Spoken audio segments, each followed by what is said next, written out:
Let's talk about how to find a speaker agent. Yes, have you ever killed it on stage and you're like, yeah, that was amazing, and I wish I had an agent who could deal with everybody now. I'm going to talk about some of the great things about having an agent, as well as how to find the right person for you. And as a Hall of Fame speaker and somebody who's also been in the entertainment business, I've had both. I've had the great agents, I've had the not so great agents. We're going to talk a little bit about that today and how you can find the right speaker agent.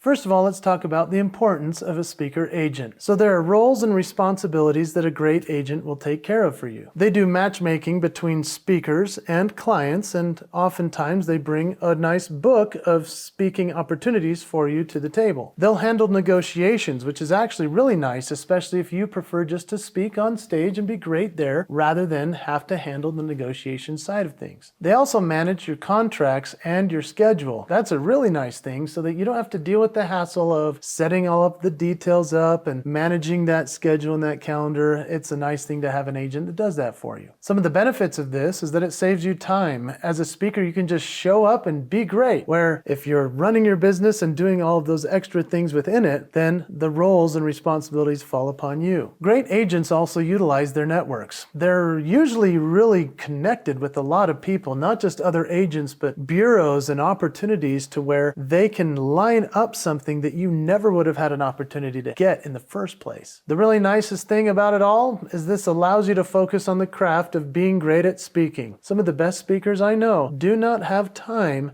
to deal with the roles and responsibilities an agent would take on. And because of that, they're able to just go, do the travel, do the gig, kill it, go, travel, do the gig, kill it, do it over and over again. Those are the busiest speakers there are. An agent can really make or break a big deal for you, and this has happened to me many times. You see, where I was excited about an opportunity, and the next thing I knew, it was falling apart. Or I got a big opportunity and the agent got me way more money than I could have gotten alone. Or there was a big opportunity and the agent lined up all of the details, sold tons of books. I was so excited. It was like, man, I'm so grateful I have this agent who's handling all the details so that I don't have to, and I can just show up and be awesome on stage. Let's talk about how to find the right agent, because there is a huge opportunity to have a great agent and a bad agent. We want the right agent. Here's some qualities to look for. First, industry expertise. Yeah, you want somebody who knows what they're doing, who's been there, done that. Somebody who's probably represented a lot of people, who's probably failed a lot too. That's okay. You want somebody who's been there, done that. You want an agent with a strong network. Somebody who says, hey, I've got all of these opportunities that I can bring to the table. That's a wonderful thing. Then of course, integrity and transparency. When you think about integrity, you want somebody to be integrous in all the negotiations and the handling of your brand, because guess what? You very likely will not speak very much to the client until you're at the event. And so you want somebody who has integrity, somebody who can stand in your place, represent you and your brand, your company, in a way that you say, yes, I'm so proud of my agent.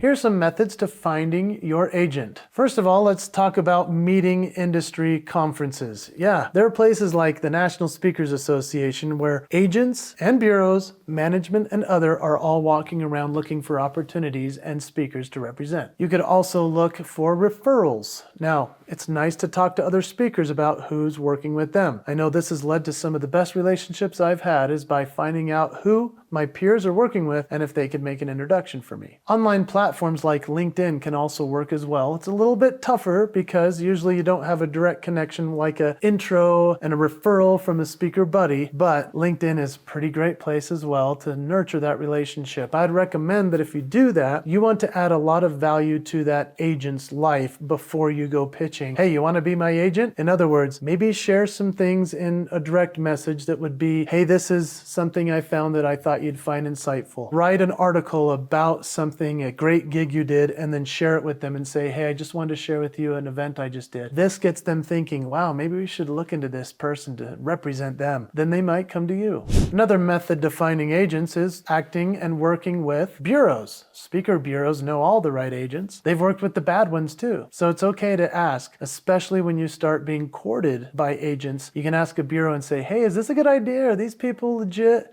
They'll tell you really quickly. You want to also vet the prospects of your agent. You want to ask for referrals, and the best way that you can do that is really just go to their website, check out the speakers they represent, and then go find out how it's going for them. I would also check testimonials, because the testimonials from clients will say a lot in between the lines. I've even reached out to clients who have worked with the agents and said, "Are these guys awesome?" And they would sometimes say, "Oh, they're the best. I won't go through anyone else." Other times they'll say, "I don't know if that's the best idea for you." That's helpful. Here's probably the best tip I have for vetting your prospects if you're looking for that agent. Hey, it's one thing to look for the people that they represent now. It's way better to find out who they used to represent and what happened. Yeah, that's been one of the most powerful conversations I've ever had before making a huge mistake and being represented by the wrong person. Asking another speaker or a group of speakers, "Hey, tell me about this agent." Oftentimes you can find out a lot about somebody real quickly, and you'll be glad you did that homework. Here's some hallmarks of an exceptional agent. Trustworthiness. Yes, these are people that can talk and vouch for you behind your back and in your absence. You want them to be trustworthy. Resourcefulness. Yeah, you want them to be able to navigate through all the different challenges that a speaking gig entails, especially for your own business. Excellent communication. You want somebody who's clear, concise, transparent. You want somebody who will tell it like it is and will give you the information you need right away. There's a quote that says, "The best agent in the world is not a salesperson, they're a partner." That's a true story. You want to partner with somebody. Let's talk about how to communicate and work with an agent. We're going to talk first about defining expectations. You need to set goals and boundaries and all the things that are going to work for you to work with that agent. Make sure to have those conversations up front right away. Maintaining the relationship is also essential. In other words, you want to have regular updates with them. You want to do feedback sessions. You want to find out how you're being perceived from the client on stage, but also you want to find out how the agent is being perceived through the client. Conflict resolution is essential in order to have the hard conversation with your agent if something doesn't go well. In other words, I've had opportunities where I was so excited for the event because the client contacted us and said, "We're ready to book Jason." And the next thing I know, the gig fell apart. It was because the agent wanted me to be at a certain fee and the client was just a few dollars off, and they would not budge. My client, who had worked with me in the past, had worked with me through trade and through other kind of creative opportunities. This agent did not allow that to happen. Eventually, after so many times, we had to break ways, and that was a difficult conversation to have. What I'd recommend you do is draft a potential email as to how you would communicate with an agent as to what you want with the agent that you're going to work with. They need to know that you're legit, that you have a great website, a great video, social media presence, all the things that they can sell you with. And then you draft an email that shows that you're ready to work with them. Remember, there is a difference, however, between an agent and a manager. You see, the agent is out looking for work for you always. The manager manages your whole business and then utilizes agents very often and bureaus to go get you the work. There is a difference, but some management companies do also act as agents, so that's where it can be a little confusing.